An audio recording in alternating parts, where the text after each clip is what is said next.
కాశ్మీర్లో ఉగ్రవాదులు రెచ్చిపోయారు. యాత్రికులతో వెళుతున్న బస్సుపై నిన్న సాయంత్రం కాల్పులు జరిపారు. దీంతో బస్సు అదుపు తప్పి లోయలో పడిపోయింది. ఈ ఘటనలో 10 మంది చనిపోగా మరో 33 మంది గాయపడ్డారు.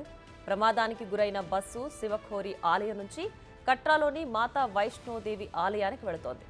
తెర్యాత్ గ్రామం దగ్గరకు వచ్చినప్పుడు ఉగ్రవాదులు సడన్ గా కాల్పులు జరిపారు.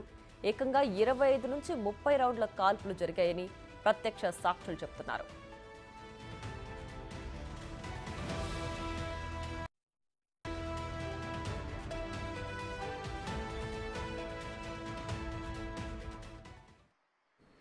ఉగ్రవాదుల కాల్పుల్లో డ్రైవర్కు తీవ్ర గాయాలవ్వడంతో ఆయన బస్సును అదుపు చేయలేకపోయాడు. దీంతో బస్సు లోయలో పడిపోయింది. స్థానికుల సమాచారంతో ఘటనా స్థలానికి చేరుకున్న పోలీసులు 10 మంది మృతదేహాలను బయటకు తీశారు.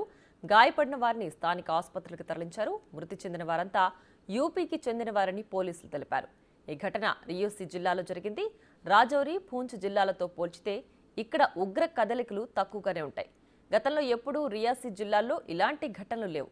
ఉగ్రవాదుల కోసం సిఆర్పీఎఫ్, పోలీసు బలగాలు కూంబింగ్ మొదలుపెట్టాయి.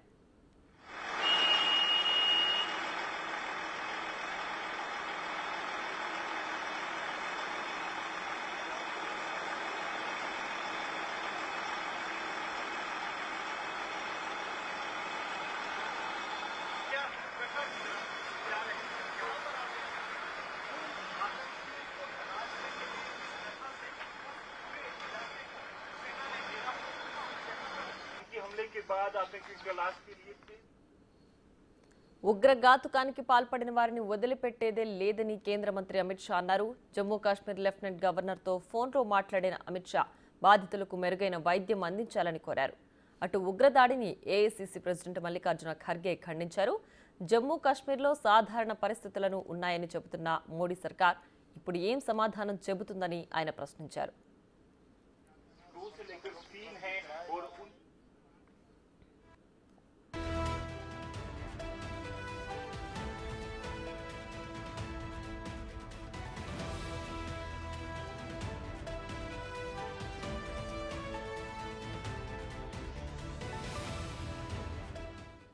రాహుల్ గాంధీ, ప్రియాంక గాంధీ కూడా ఈ ఘటనపై దిగ్భ్రాంతి వ్యక్తం చేశారు.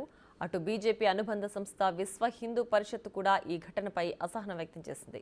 పాకిస్తాన్ నుంచి వస్తున్న ఉగ్రవాద ముఠాలతో పొంచి ఉన్న ముప్పునకు ఈ ఘటన అద్దం పడుతోందని మండిపడింది.